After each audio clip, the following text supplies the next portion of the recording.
Alors, bienvenue à ce webinaire sur l'évaluation intégrale apprentissage. On va parler plus particulièrement des grilles et des outils qui vont être absolument utiles si on souhaite faire vivre l'évaluation en continu en présence et à distance. Et on sait que, avec la situation COVID, le fait qu'on enseigne de façon hybride, à la fois en classe, à la fois à distance, ça nous force à nous adapter et à avoir vraiment une rétroaction plus présente et une évaluation aussi qui est vraiment intégrée à la tâche et à la pratique de l'élève. Maintenant, avant qu'on commence, je vais vous demander de faire un truc. Vous allez aller dans le chat. OK? Donc, vous allez aller dans le clavardage. Dans la barre pour écrire, vous n'allez pas publier tout de suite. Vous allez simplement écrire en 2-3 mots. Peut-être une question, peut-être un commentaire, peut-être une inquiétude que vous avez, un souci que vous avez, la raison pour laquelle vous participez à ce webinaire, des attentes. Bref, allez-y, écrivez en 2-3 mots simplement et à mon go, tout le monde, on va publier, on va envoyer notre message. Alors, on y va. 1, 2, 3, et go, allez-y.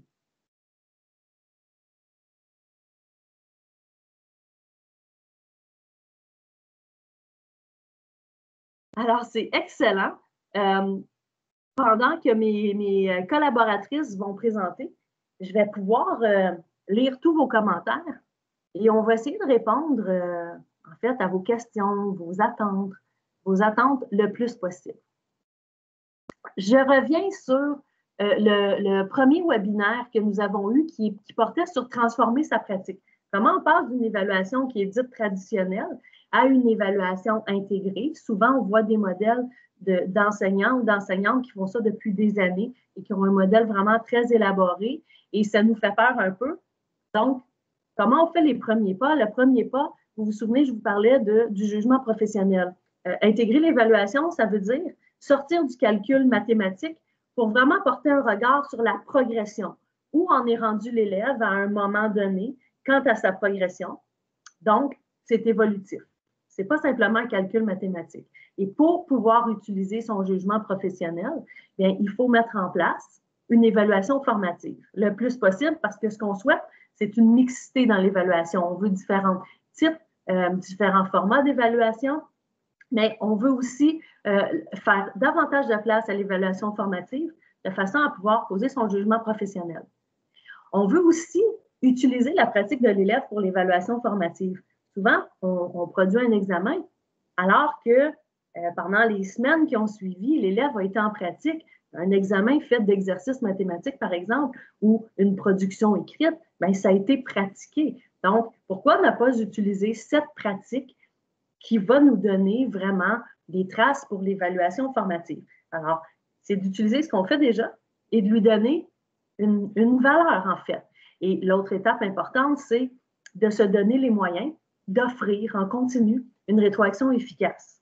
Parce que si on veut que l'élève s'améliore d'une situation évaluative à l'autre, il faut qu'il ait les outils. Et ce n'est pas en ayant un résultat chiffré qui peut s'améliorer pour la fois suivante, c'est en comprenant bien où sont ses forces, où sont ses défis et comment il peut s'améliorer. Mais tout ça, ce n'est pas évident et ça prend bien entendu un contexte, une pratique de pédagogie active.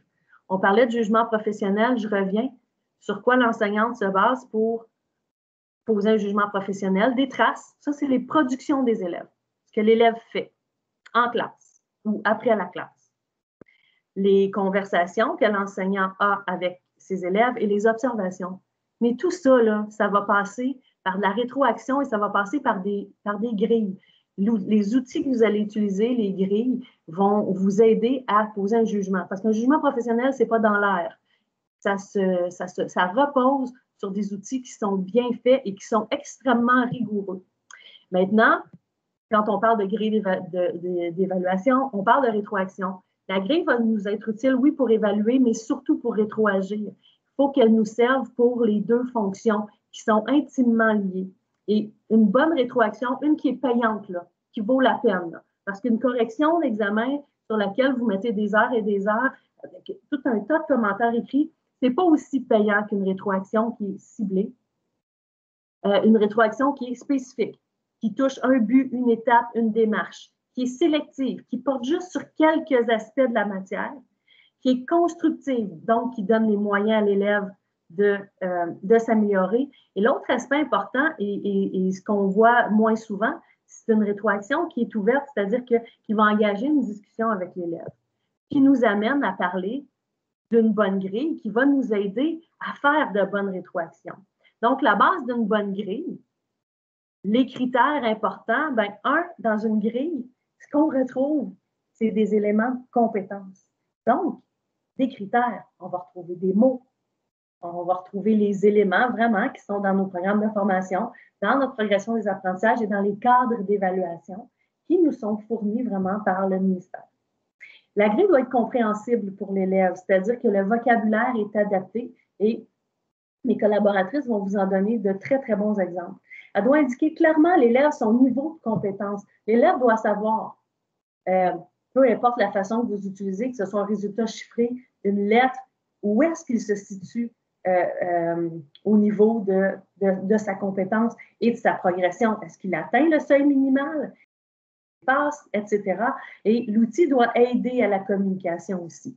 À titre d'exemple, avant de passer la parole à mes collaboratrices, je vous donne l'exemple d'une grille d'évaluation qui est utilisée chez nous au collège en secondaire 1 en français. C'est une grille d'évaluation unique pour la lecture. Donc, pour toutes les situations de lecture, c'est la même grille qui est utilisée et c'est ce que je vous conseille de faire aussi pour chacune de vos compétences. Et on y retrouve tous les éléments que j'ai nommés. Par exemple, on va trouver vraiment un langage qui guide l'élève dans les attentes vraiment. Donc, le vocabulaire, comme on le voit, est adapté à des enfants de première secondaire et il est utilisé en classe par l'enseignante. On y voit un lieu où il y a une rétroaction possible, qu'elle soit à l'écrit ou à l'oral, parce que cette grille-là, bien entendu, elle est intégrée sur la plateforme de l'enseignante qui peut y ajouter des commentaires oraux ou des commentaires écrits.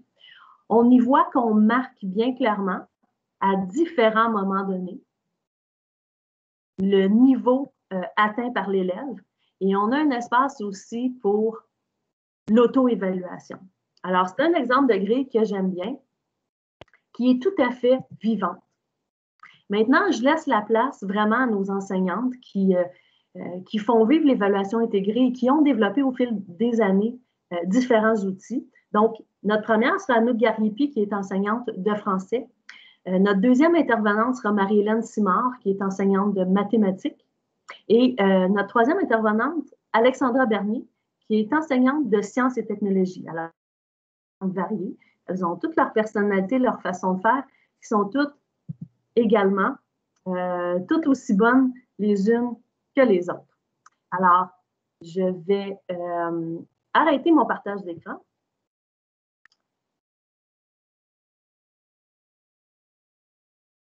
Et voilà. Et Anouk, je te laisse la parole. Oui, bonjour tout le monde.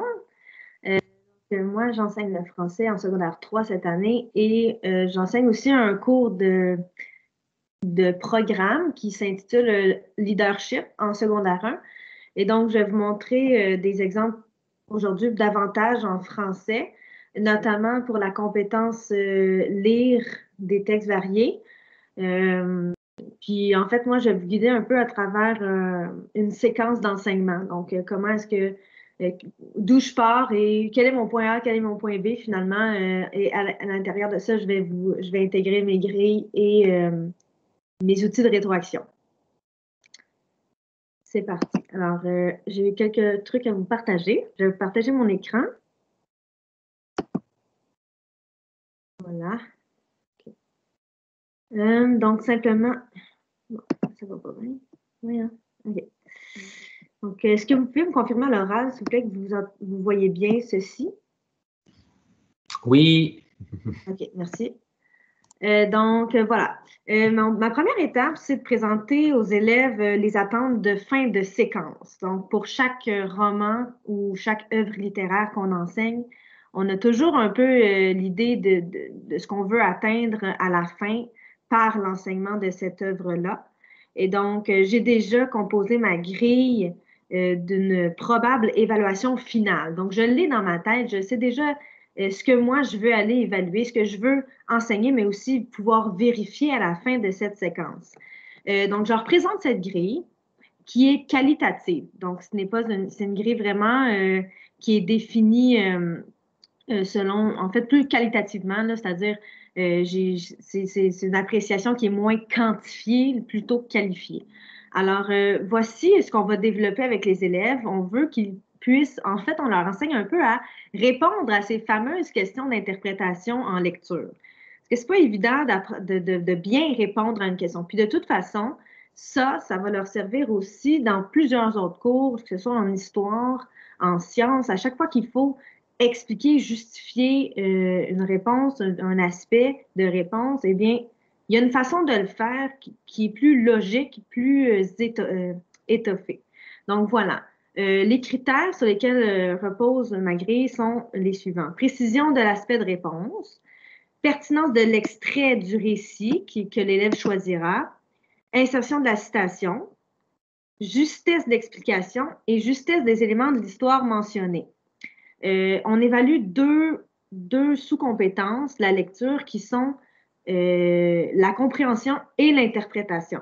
Et la portion qualitative, ben, l'adjectif que je vais mettre selon la note. Donc, pour avoir un A, une compétence qui est marquée, c'est que ma compréhension, mon interprétation du roman, elles sont approfondies. Okay? Donc, j'ai démontré que je suis allée plus loin dans mon interprétation, dans ma compréhension, que je me suis approprié les éléments du récit et je suis capable de justifier mes dires.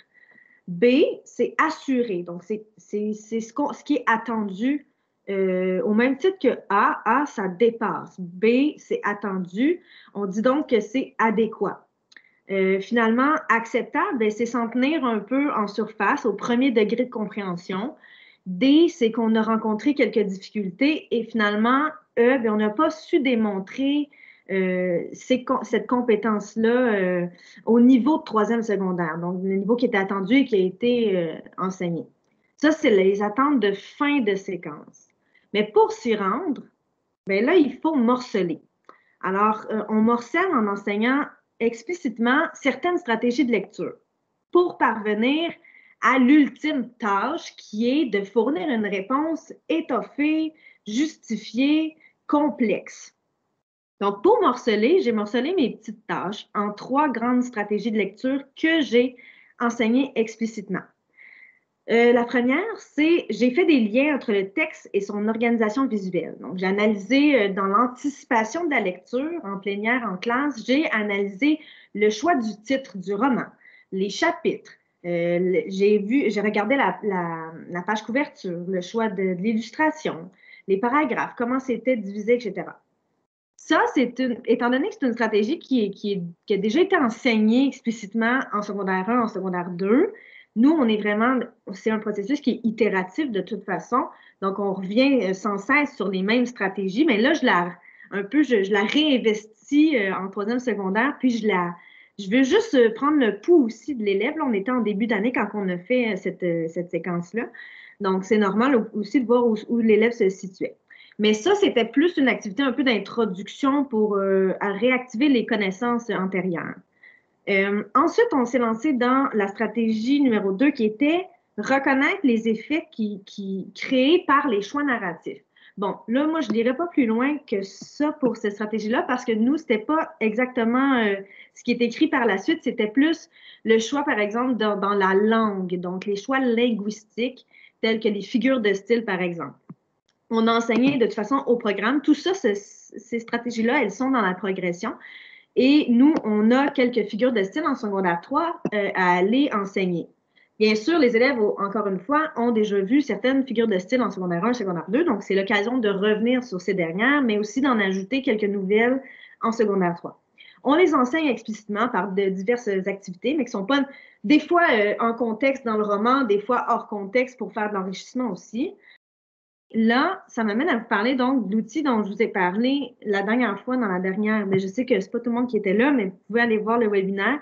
C'est une tâche sur Padlet qui est une tâche complexe et qui réinvestit donc cet enseignement de la stratégie c'est ça, donc sur Padlet. Et il s'agissait d'analyser une des sous-sections du roman, qui est une métaphore, pour expliquer pourquoi l'auteur aurait choisi Planète Solitude comme titre de sa section. Et là, bon, l'élève fournit une réponse et moi, je vais rétroagir. Je vais vous montrer, après avoir juste nommé ma dernière stratégie, je vais vous montrer comment je fais pour rétroagir aux activités du Padlet. Ils vont avoir aussi une autre occasion en fin de parcours, les élèves, par une activité encore plus difficile, donc qui nécessite de mobiliser des connaissances encore plus, des stratégies. Ils vont avoir une autre occasion de s'essayer à la troisième tâche. Mais entre-temps, je vais aussi aborder ma troisième stratégie qui était d'aborder les thèmes, les sous-thèmes de l'œuvre. Pour ce faire, on a aussi enseigné les champs lexicaux qui nous permettent d'atteindre l'analyse de thèmes qui sont plus complexes dans la compréhension du roman. Et bon, c'est ça. Après ça, ils ont fait la deuxième tâche qui était d'analyser un thème que moi, j'avais choisi dans le roman. Ce qu'il faut comprendre, c'est qu'à la fin de l'enseignement de ces stratégies-là, et après que j'ai rétroagi avec eux sur 3 semaines environ, et qu'ils aient pu se reprendre, faire des erreurs, jusqu'à temps qu'ils atteignent la compétence, mais où je veux les amener finalement, jusqu'à temps qu'ils réussissent enfin à me donner une réponse qui soit étoffée, comme je l'ai mentionné au début. Bien, tout ce processus-là, c'est toujours en gardant le cap, en gardant l'objectif final qui est d'être capable de mobiliser toutes les stratégies. Donc, comment je fais? Je vais changer d'image maintenant. Je m'en vais ici. Ça, c'est mon Padlet. Les 3 activités dont je viens de faire mention sont là.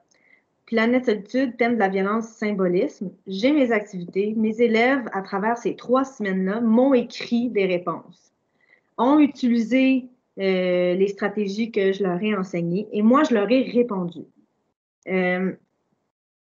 Là, c'est dommage parce que ça a comme ça a recommencé ma page. Puis j'avais choisi quelque chose que je voulais vous lire, mais bon, ça ne l'a pas gardé. Mais je me sers donc des critères de la grille que je vous ai montré au début pour rétroagir. Donc, parfois, je leur dis ton choix d'extrait n'est peut-être pas le plus approprié pour venir défendre ton aspect de réponse. Peux-tu me trouver un autre extrait qui serait plus juste, plus pertinent, qui irait vraiment appuyer tes propos? Puis là, l'élève a le choix, parce que c'est un choix, là, des fois, ils ne le prennent pas, de se reprendre et de me réécrire. Puis moi, ça prend 3 semaines, je leur fais un suivi là-dessus. Comment je fais mon suivi? J'ai un Excel dans lequel j'utilise les couleurs de feu de circulation. C'est inspiré de ma collègue Marie-Hélène, que vous connaîtrez un petit peu plus tard. Donc, rouge, ben, c'est ça, on est en arrêt. Hein, on n'est pas en train d'apprendre, on n'est pas en train d'essayer. Donc, ça va, ici, ben, il n'y a pas d'essai de la part de l'élève. Jaune, je suis en travail, OK? Je suis en train d'apprendre, je suis en train d'essayer. Je fais des erreurs, mais j'y parviens tranquillement. Vert, j'ai prouvé à mon enseignante que je maîtrise la stratégie qu'elle voulait que j'essaie que j'exploite. Donc, quand que l'élève, au terme de ces 3 semaines-là d'activité, a réussi à atteindre ces 3 verts, bien, pour moi, il vient de me prouver qu'il a atteint les objectifs de fin de séquence que j'ai mentionnés juste au début de la présentation. Par contre, certains élèves vont rester en difficulté. Okay? Donc, ça, c'est au terme des 3 semaines, là, ce que je vous montre. Cet élève-là, j'ai bloqué les noms là, par souci de confidentialité, mais bon, il y aurait un nom à gauche normalement. Donc, cet élève-là, par exemple, est resté en difficulté. J'ai accès à la note. Ça donne comme une note, là, si vous voulez, de la progression de l'élève. Lui, tu vois, la personne, ça lui donne 62 %. Donc, c'est quelqu'un qui n'a pas réussi à atteindre ce que moi je voulais qu'il démontre. Fait qu'il a besoin d'être peut-être suivi en individuel. Donc, je vais peut-être le convoquer à la récupération pour qu'on travaille un à un plus fort là-dessus en vue de qu'il se reprenne encore une fois. Et cet élève-là, donc, pourra se reprendre. Comment? Et c'est là qu'on va étudier l'examen sommatif. Donc, l'examen de fin de cycle, de fin de séquence, je vais l'utiliser juste pour aller chercher ce que je veux. Oups, excusez mon calcul.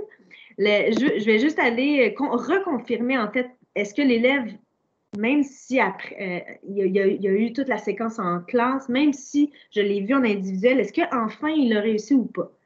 Mais l'élève qui a 100%, là, qui a fait ces 3 activités, qui m'a prouvé qu'il y a eu 3 verts, je ne vais pas aller le réévaluer. Pourquoi est-ce que je le réévaluerais, que je prendrais du temps pour le corriger encore, pour lui donner les mêmes commentaires que je lui ai fait sur Padlet? Je lui ai déjà dit, wow, ça c'est vraiment une belle mobilisation de la stratégie. Tel élément, c'est super bon dans ta réponse. Je ne vais pas encore. Tu sais que le prof gagne là-dedans. Là.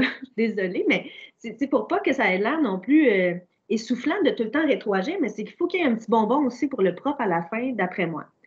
L'élève aussi est gagnant au bout de la ligne parce que c'est une récompense pour lui de ne pas avoir il a déjà prouvé sa compétence. Pourquoi est-ce que tu le remettrais au défi encore si il peut plutôt passer au suivant, comme il pourrait s'avancer plus vite dans le cours à la place de rester en arrière, même si tu as déjà prouvé qu'il était rendu là.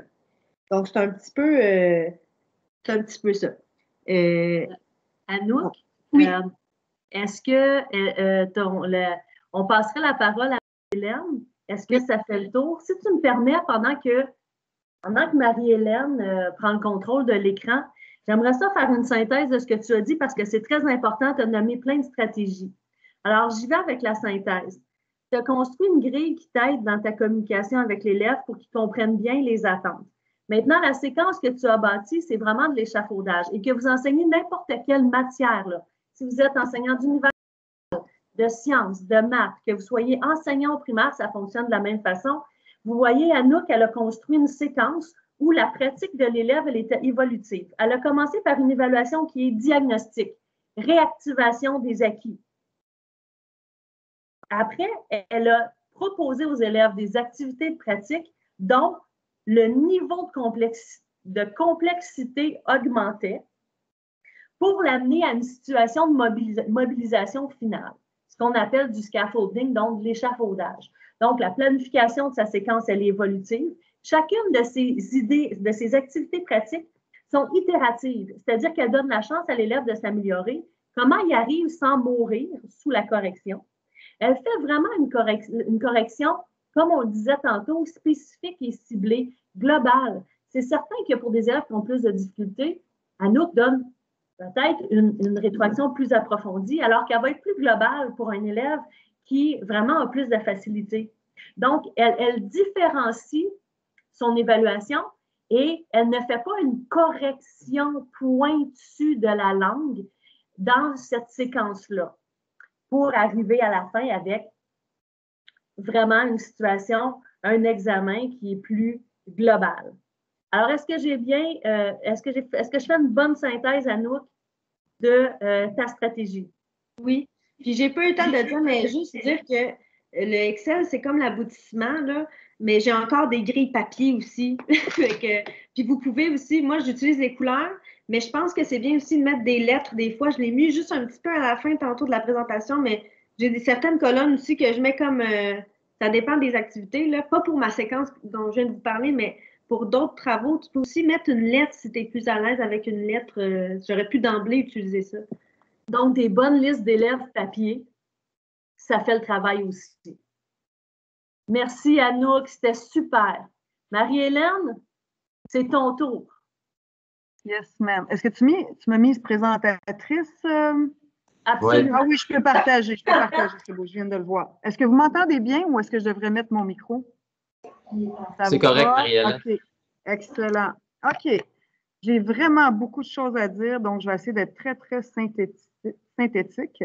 Je vais un peu embarquée, vu qu'il y a des affaires qu'Anouk a déjà dit, je vais essayer d'y aller pour compléter. Mais je vais y aller précisément, évidemment, avec les mathématiques. Il faut que je vous dise, premièrement, que ça fait très, très longtemps que j'essaie de pratiquer l'évaluation intégrée et c'est pas encore complètement maîtrisé, mais depuis 2 ans, c'est à peu près juste, en fait, présentement, c'est juste ça que je fais. Puis, les 2 dernières années, c'est ça que j'ai fait à partir après la première étape, c'est juste ça que je faisais. OK? Fait qu'il y a eu du peaufinement, fait que je vais vous montrer plus où j'en suis rendue avec mes trucs et les technicalités.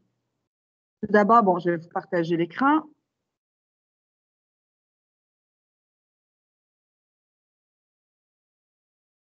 Alors, je vais d'abord vous montrer ma grille à moi, pour que vous voyez c'est quoi. Là, j'ai vu tantôt que quelqu'un voulait une plus grande image. Donc, je vais d'abord la mettre comme ça, puis je vais zoomer un peu plus. Oh, j'ai un petit peu trop zoomé.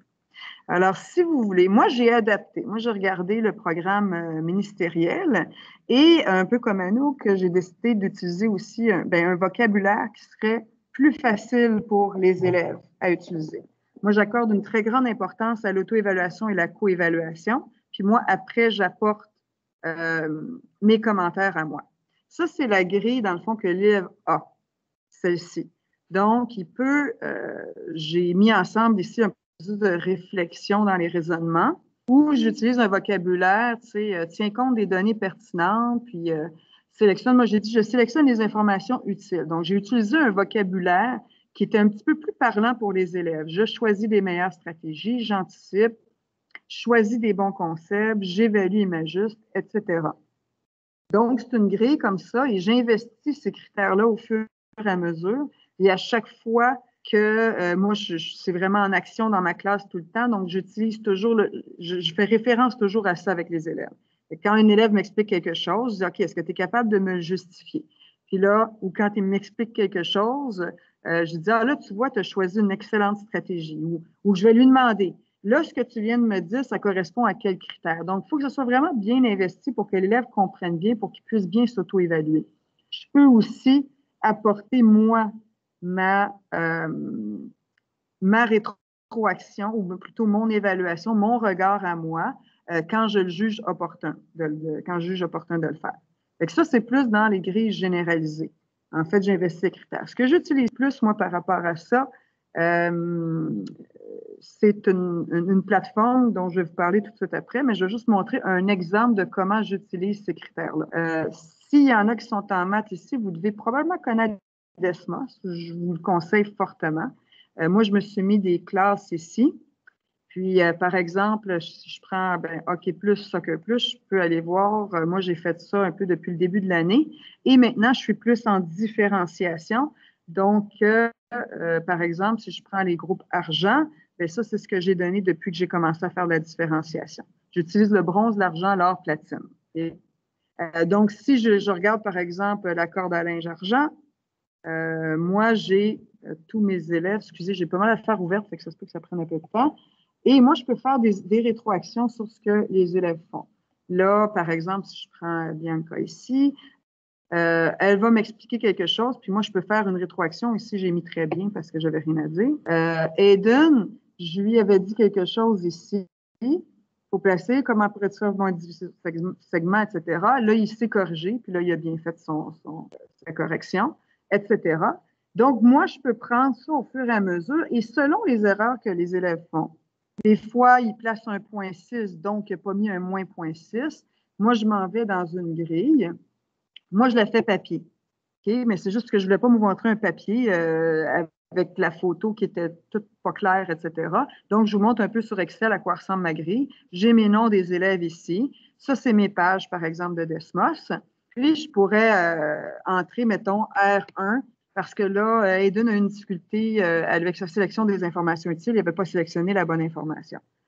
Quelqu'un d'autre, ça pourrait être son exécution qui n'a pas bien eu, puis aussi l'interprétation de sa solution. Fait que moi, je me fais des petits codes comme ça, fait que je vois un peu les petites difficultés de certains élèves, puis des fois, je me mets une petite étoile quand je trouve que quelqu'un a fait quelque chose d'extraordinaire.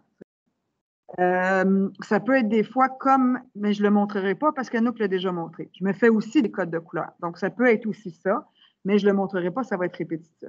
Et c'est le même principe qu'Anouk, c'est du rouge, orange, jaune, vert. Maintenant, comment j'inscris tout ça? Je vais juste vous dire que j'évalue beaucoup avec l'auto-évaluation, puis j'évalue avec 4 codes, puis moi, j'utilise IBI. Donc, IBI, je vais vous montrer ici. Je peux même montrer un exemple comme un élève. Ça, je me suis mise comme un élève. IBI, c'est une plateforme où les élèves peuvent s'auto-évaluer et les parents ont aussi accès à ça. Et le principe, c'est un peu le même principe que les couleurs. C'est un drapeau rouge quand on a un arrêt, c'est un sifflet quand ça va, mais ça peut être bumpy. C'est une médaille quand ça va bien, puis c'est un trophée quand c'est remarquable. Dans le cas des mathématiques, ça s'appelle la compétence remarquable. Ça ici, ce sont des compétences globales que, évidemment, je ne rentre pas dans le pluriportail en tant que pourcentage.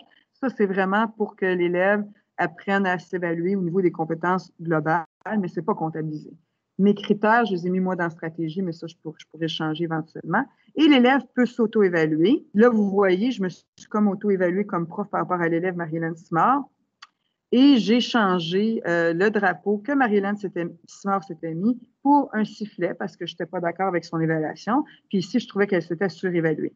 Et moi, je peux faire des commentaires ici à l'élève. Et l'élève, il y a ça. Et il peut évidemment vérifier tout ça. Fait que moi, ce que ça fait, c'est que ça me donne, mettons, je prends 110 ici.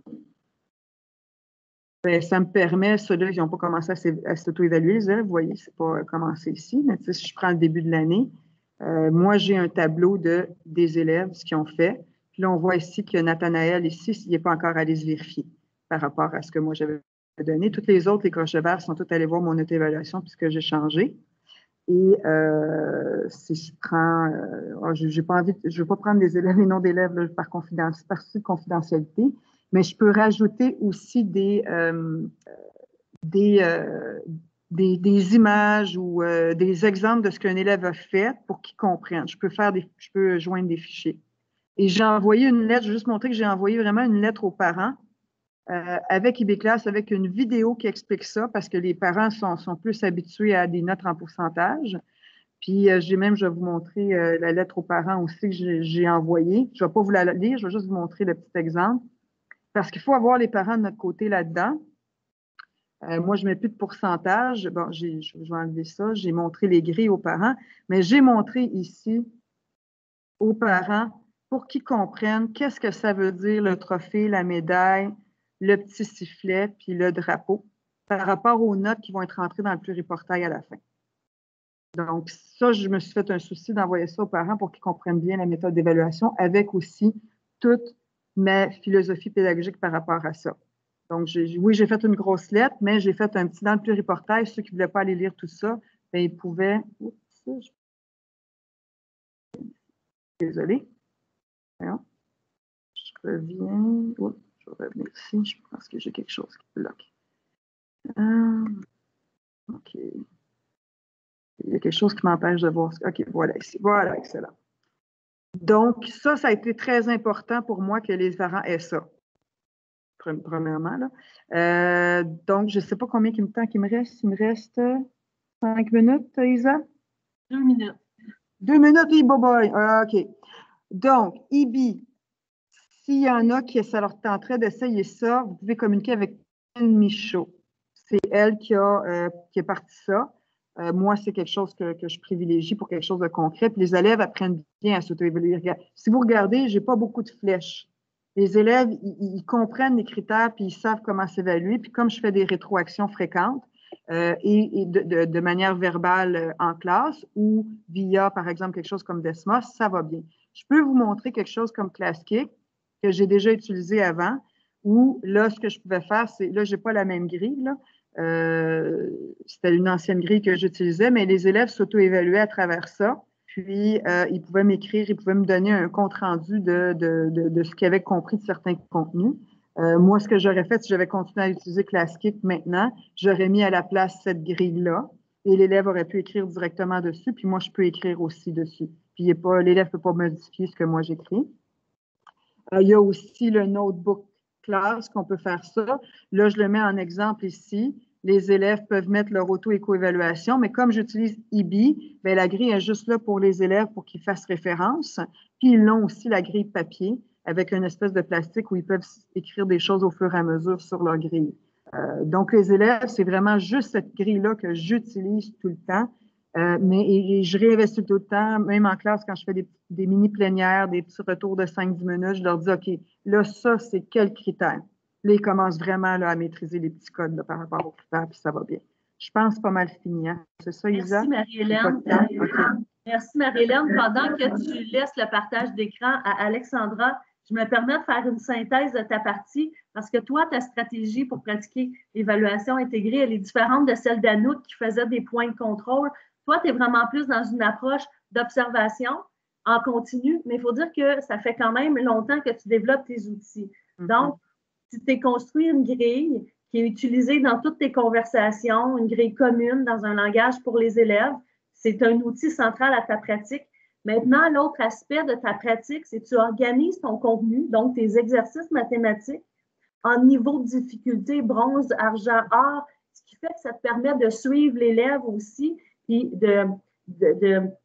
d'avoir une différenciation dans tes classes. Donc, tes élèves plus autonomes avancent librement dans des parcours un peu plus avancés. Tes élèves qui ont plus de difficultés, tu peux les suivre davantage, puis ils ont aussi un contenu qui est adapté à leur niveau de progression. Tu intègres tes commentaires tant à l'écrit qu'à l'oral. Et toi, là, tu nous as présenté l'outil IBI, qui est un projet pilote, hein, en fait, qui a été développé par une enseignante au Collège Saint-Bernard, Catherine Michaud, qui n'est pas accessible à tous, mais qui le sera bientôt. Mais ce qu'on en retient, c'est que tu utilises des codes qui sont connus des élèves et qui sont connus des parents pour garder toujours des traces de tes observations et ponctuellement, tu fais des rapports de progression aux parents et tout ça est ouvert aux parents et à l'élève. C'est comme un portfolio évaluatif, en fait, qui est en continu. Est-ce que j'ai bien résumé ta pratique? Absolument. Je voudrais juste rajouter que s'il y en a qui seraient intéressés par IBI, vous pouvez communiquer avec Catherine Michaud. Elle me l'a dit que c'était possible, puis elle pourrait faire des ouvertures pour ça.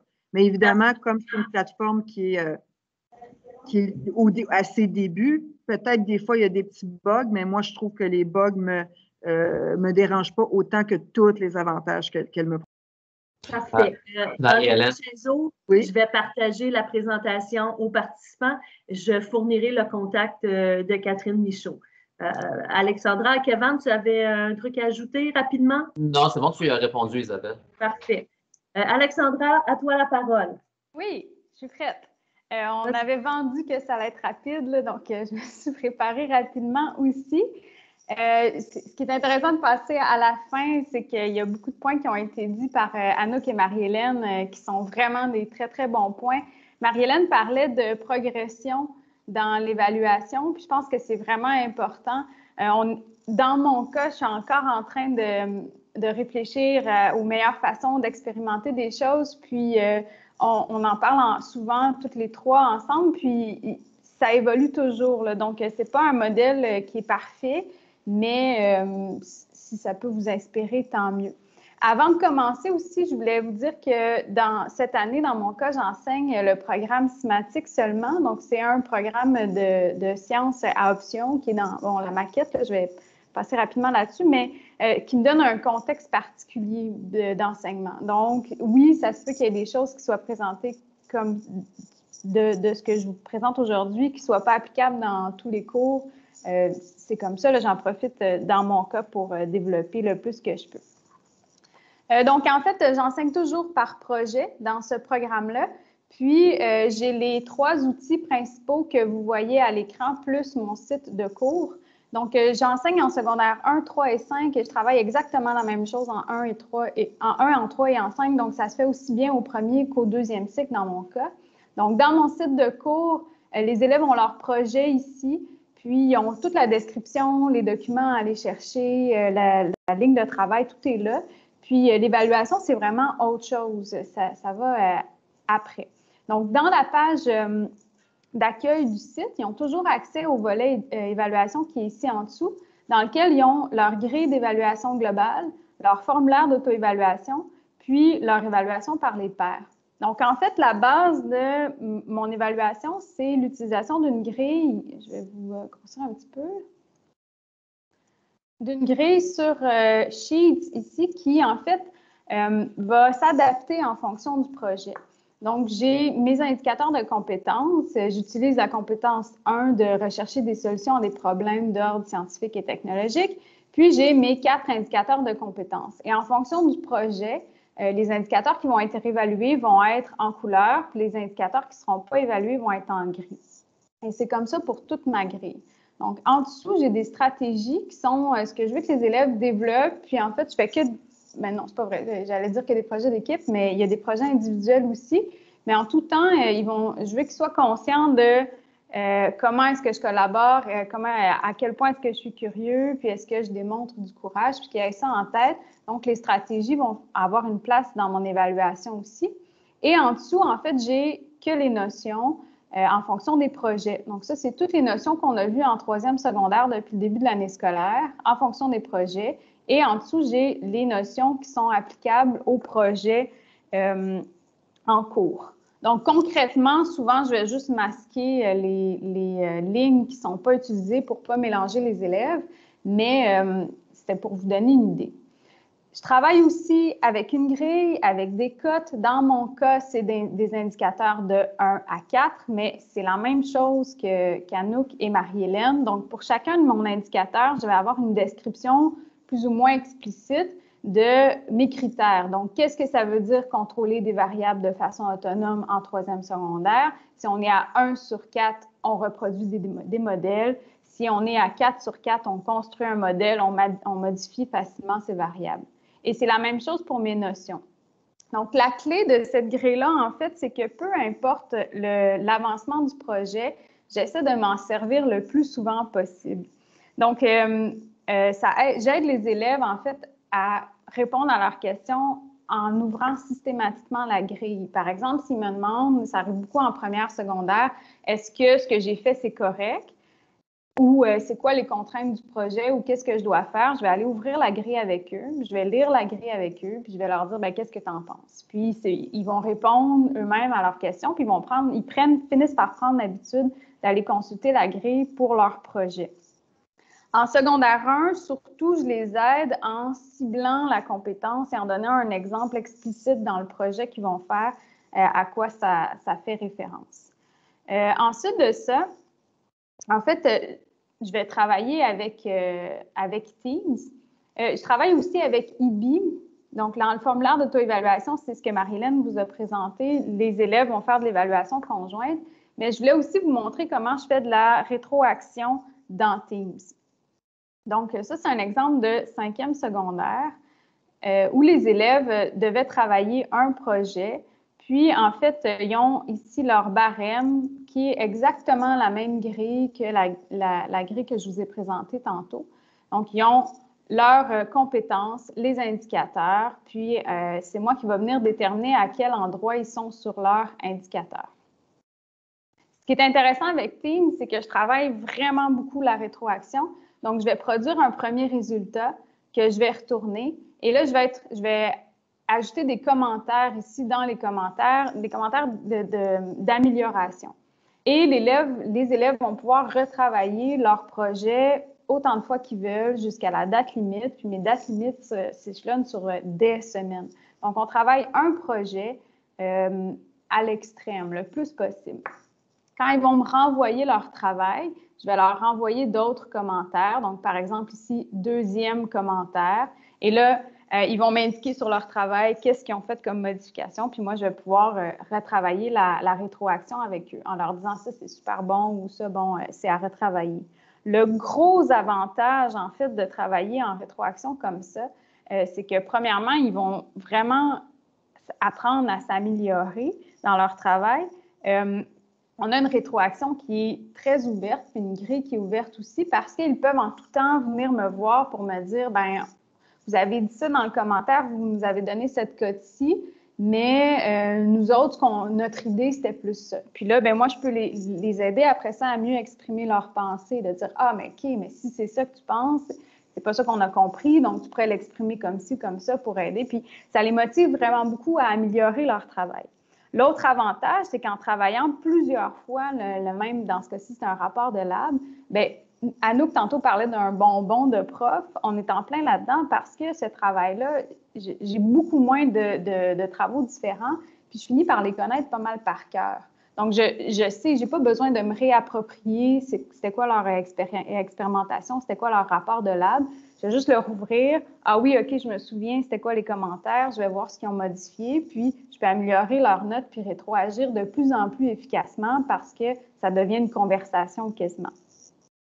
Donc, en fait, en Teams, ensuite, comment est-ce que je produis une note? C'est que je vais venir consulter la position sur le critère. Donc, moi, ce qui m'intéresse, on voit ici un 15 sur 20, mais je ne mets pas un 15 sur 20 dans le pluriportail. Donc, je consulte à quel endroit ils sont sur la grille et je leur dis, comme Anouk et Marie-Hélène le dit, le 3, c'est ce qui est attendu. Donc, 3, c'est super, c'est ça qu'on te demande dans ton cours. Et 3, pour moi, ça vaut B+. Si tu as 3 partout, tu as B+. Et là, si tu as un petit peu plus de 4 ou un petit peu moins un petit peu plus de 2, bien là, ça va moduler dans un barème qui est prédéterminé. Donc, en fait, la note ici en pourcentage n'a pas vraiment d'importance, c'est plus la position sur le critère. Ensuite, dans les projets d'équipe, je reviens ici, dans tous les projets d'équipe, je demande aux élèves de faire une évaluation par les pairs. Donc, je mets toujours le même formulaire qui est ici. Ils vont sélectionner leur foyer, ils vont sélectionner l'équipier avec qui ils travaillent. Ils vont venir, en fait, répondre à une évaluation de comment étaient seulement les stratégies, la collaboration, la curiosité et le courage en justifiant la note attribuée. Puis moi, ça m'aide vraiment beaucoup à comprendre les dynamiques d'équipe, à donner un jugement, en fait, sur... parce que je me rends compte qu'il y a beaucoup de choses qu'on sait comme enseignant, bien, qu'on pense savoir, mais dans le fond, il y a du travail qui se fait par en dessous qu'on ne sait pas. Donc, ça aide beaucoup à mieux connaître mes élèves. Puis, je m'en sers de cette façon-là. Donc, je vais classer mes élèves par nom. En fait, là, j'ai masqué la colonne par, encore une fois, souci de confidentialité. Puis, je vais lire ce qu'on a écrit à son sujet. Donc, il y a eu 2 sur 4 pour collaboration, 2 sur 4. Et là, bien, ça me donne une idée. Est-ce que mon jugement, mes observations, les commentaires que je me suis écrits dans mon cahier, ça correspond à la réalité de son équipe ou il y a des choses que je n'ai pas vues. Donc, ça, pour moi, c'est très, très précieux. Puis, je vous le dis, là, même en première secondaire, ils sont excellents. Des fois, là, je lis des choses très matures pour leur âge. Donc, c'est allé assez vite. La dernière chose que je voulais vous dire au sujet de Teams, ce qui est intéressant, c'est qu'en fait, encore une fois, là, ici, j'ai masqué les noms. Quand les élèves ont retravaillé leurs choses, ils peuvent me renvoyer leur travail, puis je les vois ici. Donc, ils vont apparaître. Pour moi, c'est facile d'identifier ce sur quoi je dois retravailler, donc ce sur quoi je dois amener d'autres commentaires. Puis, éventuellement, je leur dis, bien, il faut peut-être terminer ton travail pour cette partie-là. Donc, je ferme le devoir sur Teams, puis j'ai plus de rétroaction. Puis, donc, c'est assez facile. Je n'ai pas plein de courriels sur le portail ou des notifications de modifications dans Drive. Là. Ça va très bien avec Teams.